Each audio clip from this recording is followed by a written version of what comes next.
Hi guys, welcome to my vlog, and today we're gonna be talking about my journey as a student, like starting from finishing high school and getting 48 points, onto how I went to UB, onto how I once tried to go study in Russia.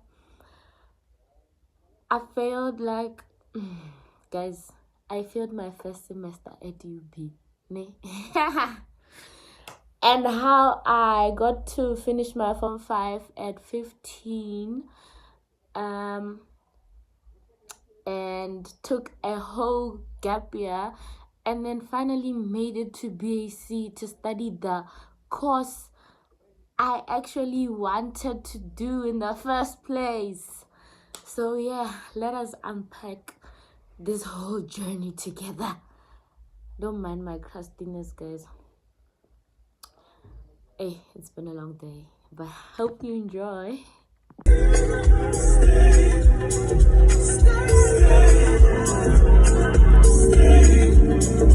So yeah, let's get into it.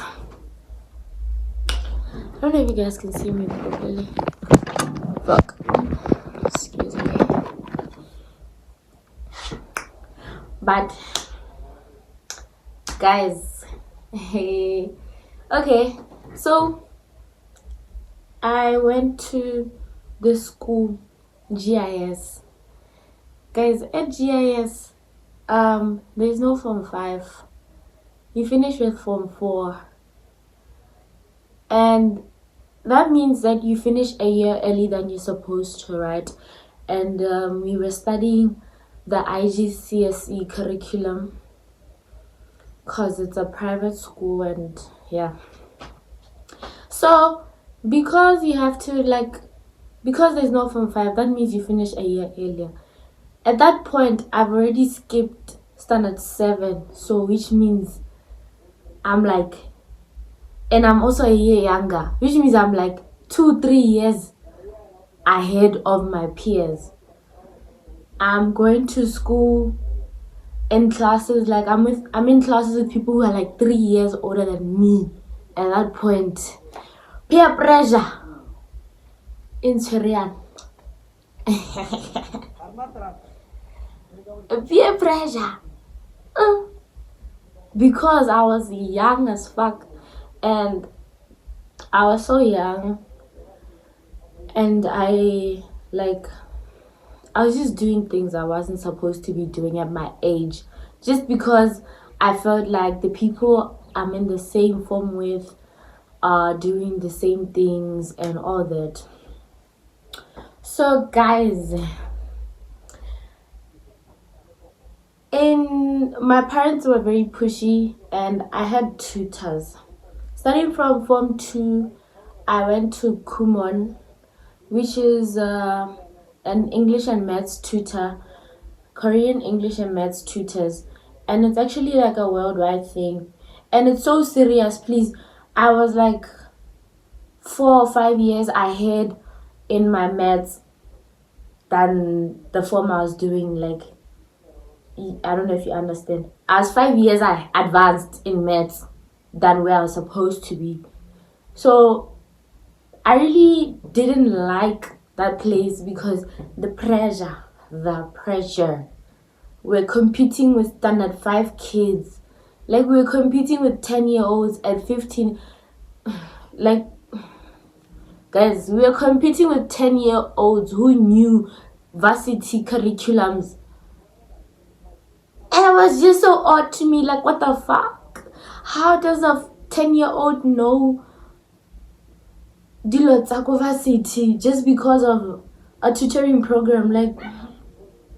Nonetheless though, that helped a lot at school because it helped me pass in maths and English, and I was so exceptional in those 2 subjects.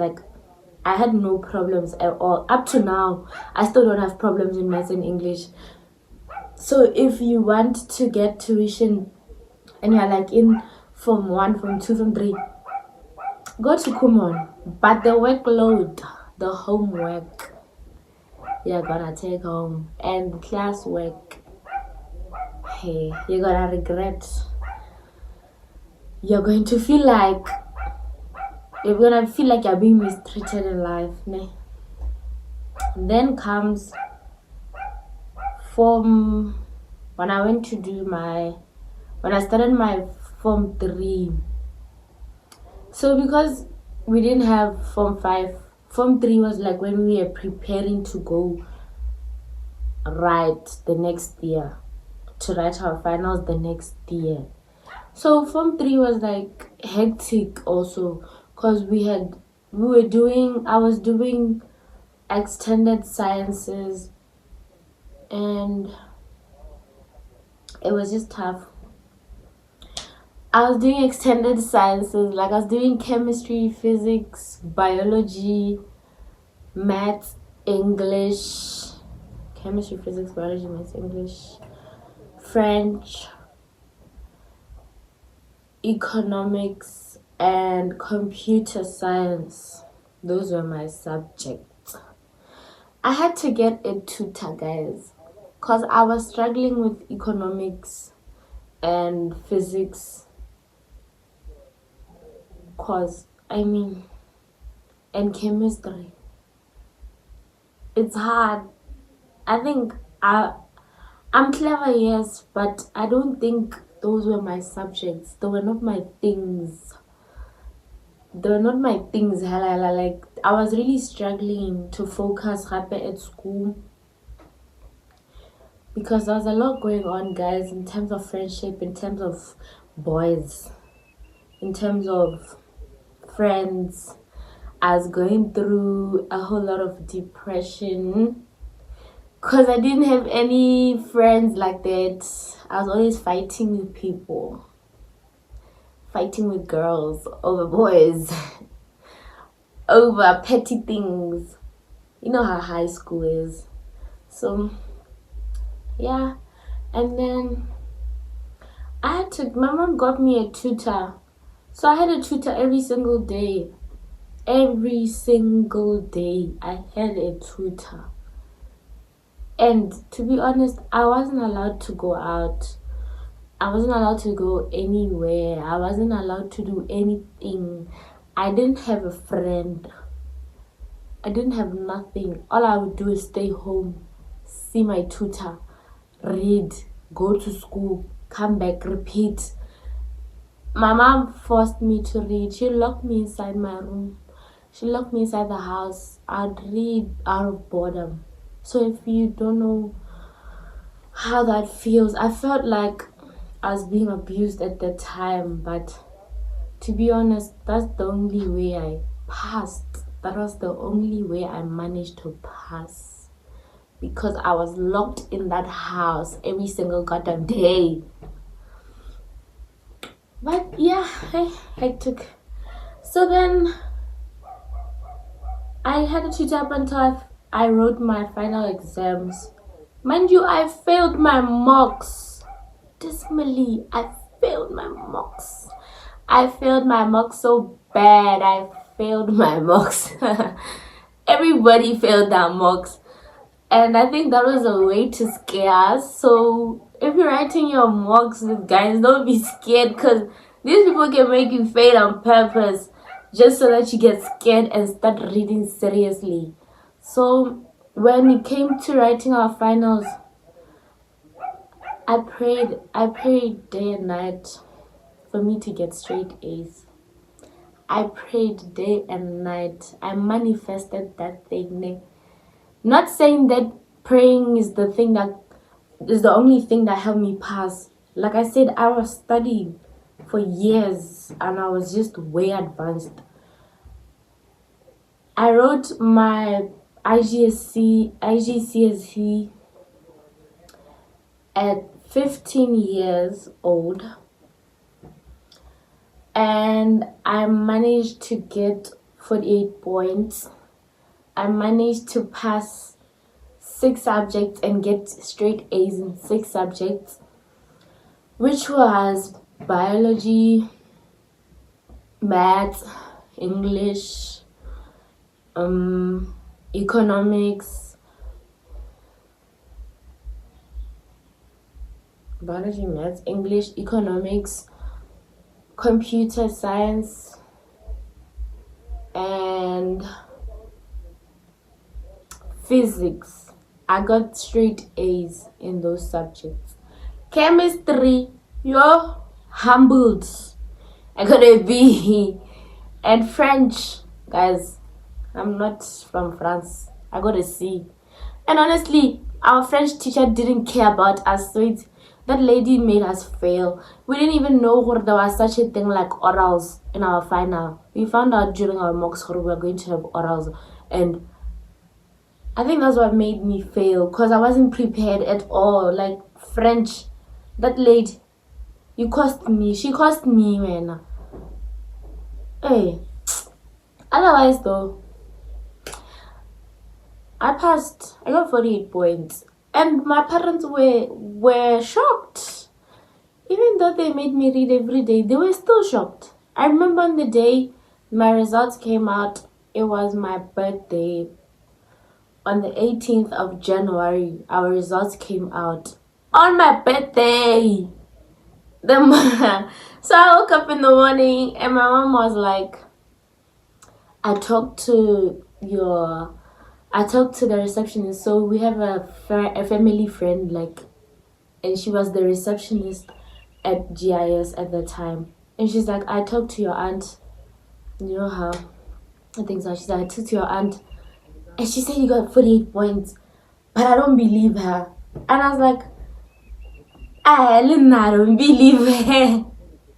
Because the way those exams were humbling us are. And then she was like, we didn't even bath, and we went to GIS straight. On my birthday, the morning of my birthday, we went to GIS to check my results with our 2 eyes to see for ourselves if it's actually true. Like, I got 48 points. I got there. I saw that paper. Oh, I felt so like rewarded. Like I felt so a weight got lifted off my shoulders, because after 2 months of waiting for my results, to find out that I passed on my birthday, that was like the best birthday gift ever. So I got 48 points. My teachers couldn't believe it. Trust. They thought I hacked the system somehow, but they didn't know what I was reading. It's just that I didn't take stuff seriously when I was at school because of all the drama and all the peer pressure that was happening there. Nah. Then came August. Me, the girl, so after I passed, comes in Botswana, then we have this thing where we register for varsity. So you register for varsity and you register for DTF loans for you to be able to go to varsity. Damn me, not knowing that the other programs I could have used to go abroad, I registered to go to UB. Tell me why. Why? My mother was like, no, don't do that. I was like, no, but UB is fine. It's okay. I'll just go to UB. Now pass. Guys, UB is a hell. Hell. For me, I had the worst experience. I was now 16. So I registered for Bachelor's of Science General, which means that I was doing something sort of like pre-med. I wanted to be a doctor, right? Because I did sciences in high school. Kante, I didn't know. I registered to do BSc General, and I also registered to do finance. And the government picks, like the school picks for you which one you're best at, which one you're most compatible with. And they chose BSc for me. I went to UB my first semester. The first week we went to class. Let me tell you something. The first week we went to class, it was so packed. If you were late by a minute, you wouldn't find a seat. Imagine how demoralizing that is, not finding a seat in class on the first day, and you have to stand up at the back of the class. We got there. Lecturers told us how if you don't come, that's your problem. They won't follow you, they won't chase you, they won't do shit to you. Like, they don't care. It's varsity, they really don't care. As long as, so all you gotta do is fend for yourself and make sure you submit your assignments and read at your own time. At that point, we were doing 8 modules. 8 modules. That's like 8 subjects. 8 modules. Semester 1, 8 modules. Imagine the workload. On top of those 8 modules, that meant that we were attending lectures, right? So we're attending lectures. At the same time, we have labs for sciences. 3-hour labs. We went to the lab for 3 hours. Like, you have to be in the lab at 7 a.m. up until 10 a.m. 3 hours. Every single week, you had to attend 3 labs for biology, chemistry, and physics.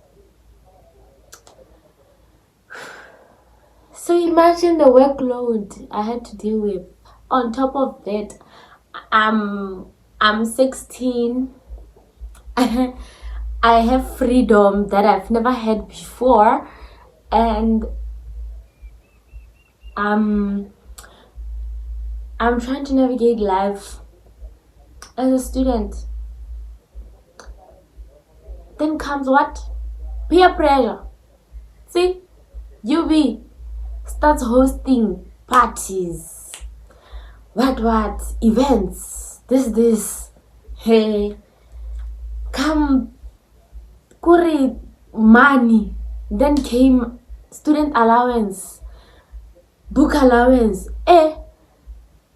My dear Becky, so guys, money is evil. That money, I don't know where it went. My book allowance was like 8K. I don't know where that money went. I didn't even buy a laptop.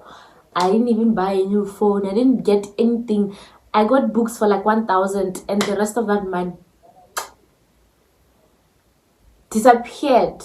It disappeared. And I ate my 1Ks, my 1 point somethings of allowance. And those things made us go crazy. It's like there was then... And I started doing crazy things like underage drinking and all that because the peer pressure of being 16 and going to UB. Imagine. Like, what do you expect out of a 16-year-old going to UB with so much freedom of me, like, being able to go to school and come out at, like, 8 p.m. Like, I had so many excuses as to why I'd be out during the day and at night. Maybe I'd lie and say I'm going to study. At that point, I'm drinking my money. So, came exams, guys. And at UB, they're, like, weekly tests. I'd miss those tests. Not even miss. I don't think I've missed one test. I think I missed one test. I failed my tests at those weekly test things they have at UB. I failed them. I see myself getting 30s, 20s. From getting 48 points, I was getting 30s and 20s and what's. Ask me. Workload on top of that. I couldn't do anything. I couldn't balance my social life and my school life. Good for you to do BAC. You shouldn't have a social life. You shouldn't have friends. You shouldn't go out. You shouldn't do nothing. All you should do is read all day and do your assignments. For you to be a high achiever, top achiever. For you to get into medicine. Came exams, guys. Ooh. I don't wanna lie. I don't know what happened. I don't even know what happened. I don't know. I don't know what happened. Wait. I failed. Like, I failed so bad. I failed like 7 out of the 8. No, 6 out of the 8 modules I took. So I passed 2 modules.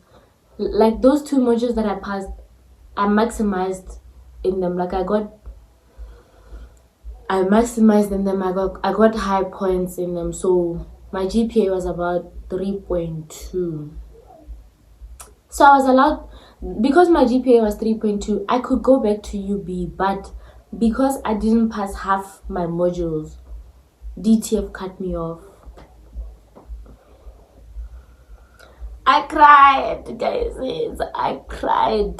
DTF cut me off. Even though I got a GPA of 3.5, I could have continued my studies and maybe focused more. But DTF decided, no, my girl, we don't want you anymore. You are a risk. It's getting dark, so don't mind the lighting. So DTF was like, you are a risk, my sister. We don't want you here anymore. So we're gonna have to sponsorship, cut it off. So then I had to take a whole gap year so that I could wait and see if I could get a sponsorship again. During that gap year, then came out these applications to go to Russia. I tried to apply, and then they were like, unfortunately, you've already been given a chance. You've already been given a scholarship by the government, and you failed, so you don't qualify for the Russian thing. My heart. So I went to apply. Then this year came. I applied for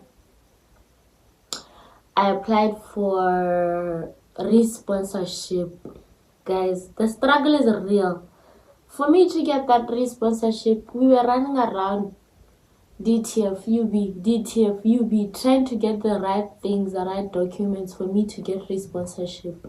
The lines, the things we had to do. I had to go with my mother to DTF so that I could get that sponsorship. Last year. So I could get that sponsorship, I struggled.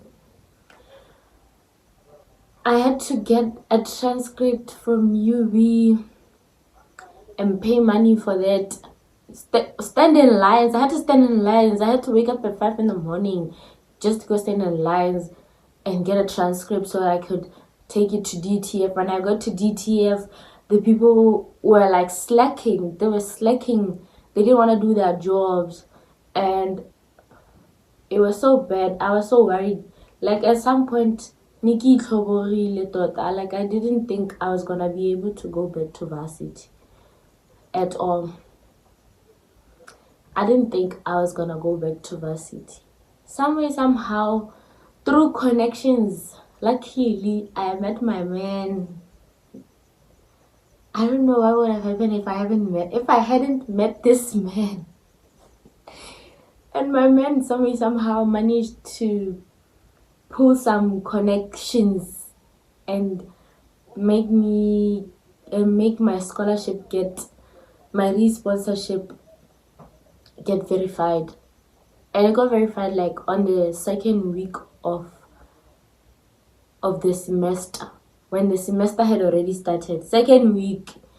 So at that point, I had applied to go to BAC.